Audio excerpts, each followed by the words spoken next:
이제까지 완벽주의가 어떤 것인지 또 완벽주의로 인해 초래되는 어려움들에 대해 살펴봤는데요.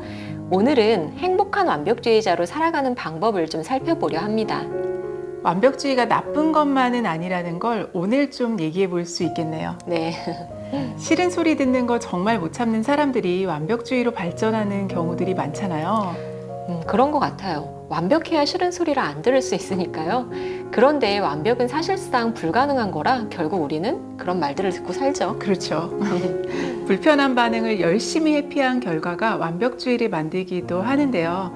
이 회피라는 건 하나의 대처 방식이잖아요. 네, 결국 같은 상황에서 어떻게 대처하느냐가 부적응적인 완벽주의자가 될지 아니면 행복한 완벽주의자가 될지를 결정하게 됩니다. 불편한 상황이나 감정을 느끼지 않으려고 회피하거나 거부하면 완벽주의의 좋은 기능보다 부작용을 더 많이 경험하는 부적응적인 완벽주의자가 될 수 있고요.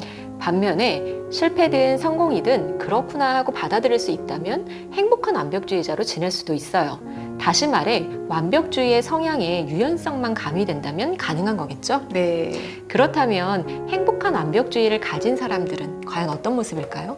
행복한 완벽주의자의 첫 번째 특징은 완벽주의를 전략으로 활용하는 것입니다. 완벽함 자체를 목표로 삼으면 당연히 불안은 커지고요. 목표를 추구하는 과정에서 완벽함을 전략으로만 사용해 보세요. 그러면 실수할까 하는 걱정에 얽매이지 않고 성취에 도움이 됩니다. 네, 행복한 완벽주의자의 또 다른 특징은 변할 수 있는 것과 변할 수 없는 것을 잘 구분하는 유연성을 가진 사람인데요. 그 둘을 잘 구분하고 열심히 노력을 해도 완벽한 결과를 얻을 수 없는 일에 대해서는 힘을 빼는 거죠. 네. 그래서 모든 것에서 다 완벽해야 한다는 경직된 생각을 내려놓고 조금만 더 유연해진다면 더 몰두할 수 있는 곳에서 집중력을 발휘할 수 있겠죠.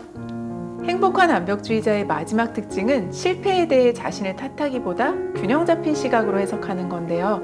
실패는 누구에게나 아프죠. 중요한 건 그 경험을 어떻게 해석을 하느냐인데요.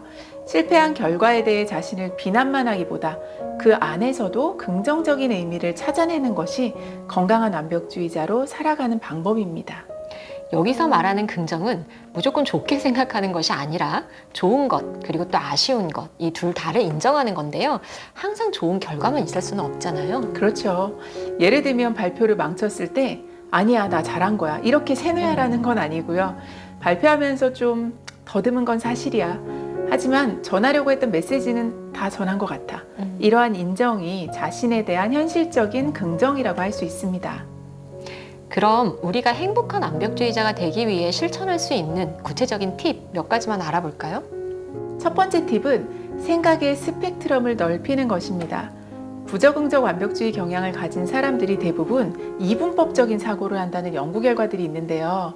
실패 아니면 성공, 전부 아니면 전무, 이런 식의 흑백 논리로 생각하는 습관이죠. 이 생각은 행동으로도 이어지는데요. 어떤 게 있을까요? 주변에도 이런 사람을 보긴 했는데요. 네. 자격증 시험이 있는 날인데 자신이 없으니까 아예 시험장에 가지 않는 거예요. 네. 또 생각만큼 잘 안 될 것 같으면 지레짐작하고 아예 시작을 안 하는 거죠. 네. 좀 얘기 들으시면서 뜨끔하는 분들 많으실 텐데요. 극단적인 양쪽만 생각하게 되면 중간지대 어딘가에서 경험할 수 있는 수많은 기회들을 좀 잃어버리게 됩니다. 자신 없어도 일단 가서 시험이라도 보면 문제 유형도 경험해보고 내가 뭐가 부족한 건지도 좀 알 수 있는데 불합격이라는 결과가 두려워서 안 가면 이런 기회조차 다 잃어버리는 거죠.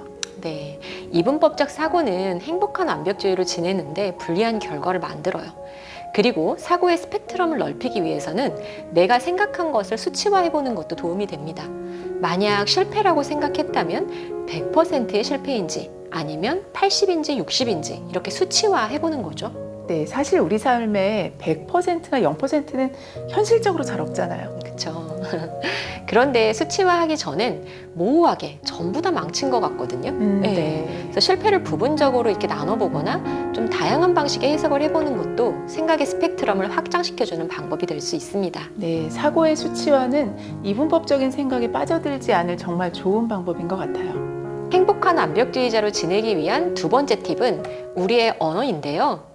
우리가 쓰는 말들이 사고방식에 영향을 미치잖아요. 네. 내가 평소에 자주 하는 말이 어떤 것인가 한번 살펴보는 것도 도움이 될 것 같아요. 나도 모르게 당위성이 들어간 말을 자주 하고 있지는 않은가 한번 살펴보세요. 이래야 한다. 그건 그렇게 되어야 한다. 하지 않으면 안 된다. 영어로 말하자면 should가 들어간 생각들은 우리를 긴장시키고 내면에 수많은 규칙을 만들거든요. 네, 뭔가 해야 한다는 말을 습관처럼 할 때가 있죠. 또 나도 모르게 극단적인 단어를 사용한다면 일을 줄이는 것도 도움이 될 수 있는데요. 극단적인 단어는 전체를 일반화하거나 혹은 파국적으로 생각하도록 만드는 그런 단어들이에요. 네. 그림에서 보시는 바와 같이 꼭 반드시 절대와 같은 단어가 극단적인 단어라고 할 수 있죠. 이게 부적응적인 완벽주의를 강화시킵니다.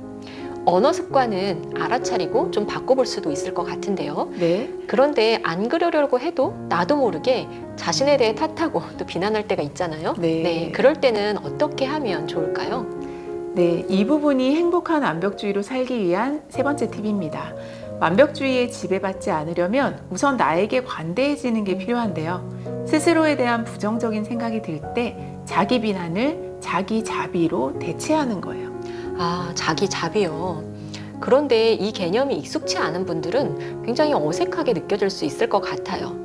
지금 상단에 있는 이 링크를 클릭하셔서 공감 명상을 진행해 보시면 좋은 연습이 되실 것 같아요. 행복한 완벽주의자가 되기 위한 마지막 팁은 행동하는 겁니다. 먼저 업무든 사적인 영역이든 상관없이 내가 완벽하게 잘하고 싶은 것들을 쭉 적어보세요. 그 다음에는 중요한 순서대로 우선순위도 좀 체크해 보시고요. 그러면 상대적으로 덜 중요한 위치에 있는 것들이 보일 텐데요. 완벽주의적으로 할 만한 가치가 좀 적은 부분에 대해서는 과감히 힘을 빼고 적당히 하는 것도 좀 필요해요. 아, 적당히요? 네. 그리고 남은 에너지로는 내가 하고 싶은 것으로 채우는 거죠. 우리의 삶에는 해야 할 의무와 책임들이 참 많아요. 그걸 간과하라는 말씀을 드리는 게 아니라요. 때로는 잠시 시간을 내서 내가 하고 싶은 것을 먼저 해보는 그런 여유를 가져보는 거예요. 하고 싶은 것 하면 거창한 취미를 생각하기 쉬운데요. 단순히 즐거운 활동도 좋습니다. 단순한 즐거운 활동 어떤 게 있을까요? 조금 더 소박한 것들이에요. 저 같은 경우에는 해질녘에 집 앞을 산책하는 것, 네. 그리고 또 주말에는 분위기 좋은 커피숍, 카페 같은 데를 좀 찾아다니면서 나만의 이제 그 커피의 향을 즐기는 거죠. 네. 선생님은 좀 즐거운 활동 뭐가 있으신가요? 저는 제가 좋아하는 향의 핸드워시로 이렇게 손을 씻고 나면 그렇게 기분이 상쾌해지더라고요. 굉장히 소박하시네요. 네. 네, 완벽에만 몰두하기보다 이러한 삶이 곁들여지면 유연성과 적응력이 더욱 커지게 될 것입니다. 오늘 행복한 완벽주의자로 사는 방법에 대해 이야기해봤는데요. 어떤 성격이나 경향성도 항상 좋거나 항상 나쁘거나 이런 것은 없습니다. 완벽함의 지향 정도도 사람마다 다르고 같은 사람이라도 어떤 상황에 놓여 있느냐, 어떻게 대처하느냐에 따라 완벽주의가 강점이 되기도 하고 약점이 되기도 하죠. 네, 완벽함을 어떤 목표를 향해 추구할 때만 선택적으로 사용할 것이냐, 아니면 완벽함 자체가 목표가 돼서 실수나 실패에 온갖 에너지를 쓰며 살 것인가는 여러분의 선택입니다. 완벽함에 매이기보다 유연하게 활용하는 건강하고 행복한 삶이 되시기를 응원합니다. 무조건 앞서 나가기보다는 나를 살피며 나아가는 것. 나의 심장박동은 어떤지, 지금의 활력은 어느 정도인지. 할 수 있는 것에 최선을 다하고 결과는 상황에 맡기는 것. 완벽하지 않더라도 적절히 쉬어가고 여유와 유연함을 가져보는 건 어떨까요? 스스로를 돌아볼 수 있다면 더 나은 내일을 맞이할 수 있어요.